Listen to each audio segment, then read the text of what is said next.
Welcome to P.6 online learning with Srisavit School. All lessons are taken from the Family and Friends Class Book 6 and Workbook 6. And in today's lesson, we're going to look at the past perfect tense, and you can find this in your class book, Unit 8, page 78.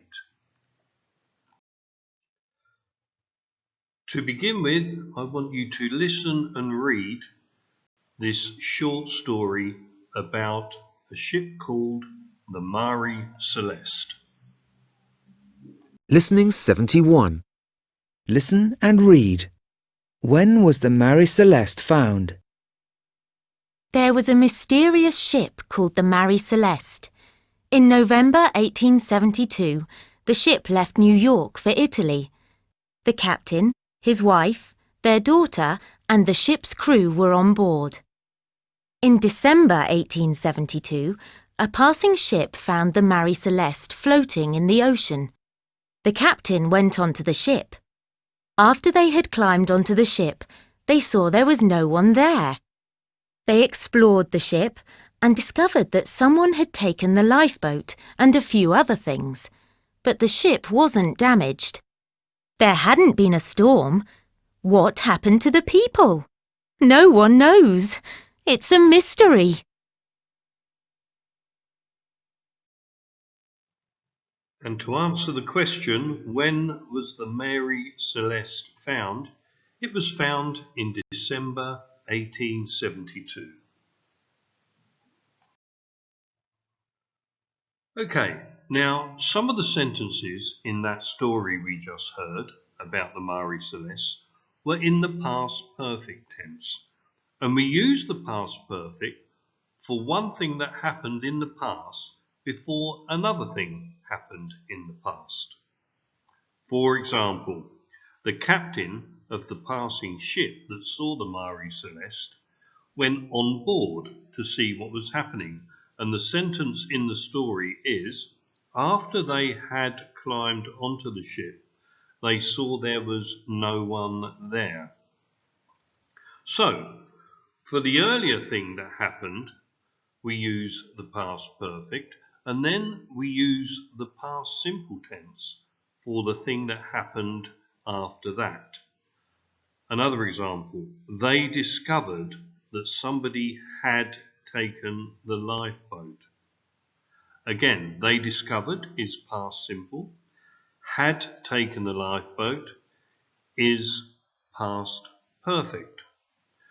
And the past perfect is had or had not plus the past participle, or verb 3 as we may know it. Let's look at a couple more examples of the past perfect and the past simple. When we arrived at school, the lesson had already started. When we arrived is past simple, and the lesson had already started is past perfect. So which past action happened first? Did we arrive at school first, or had the lesson already started first? And here's another example. After they had eaten lunch, they went to the park. After they had eaten lunch is past perfect. They went to the park is past simple. So again, which past action happened first?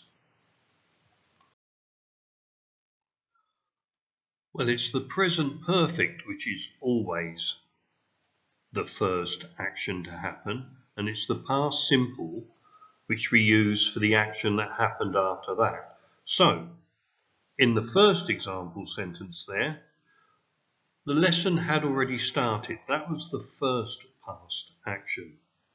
When we arrived, yes, we arrived in the past, but we arrived after the lesson had started.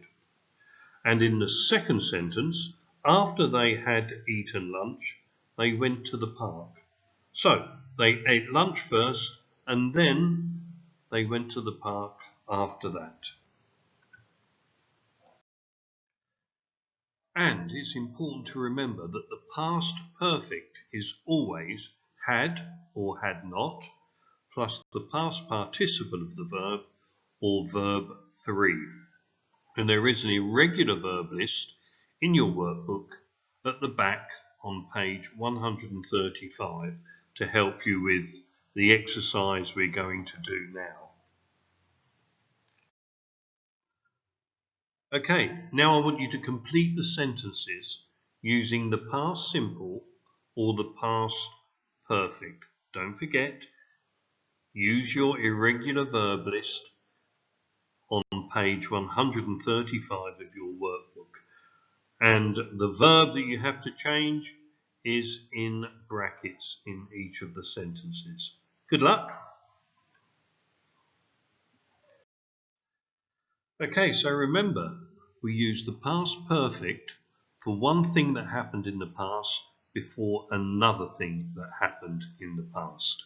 And here's another example sentence. After they had been to the beach, they went home.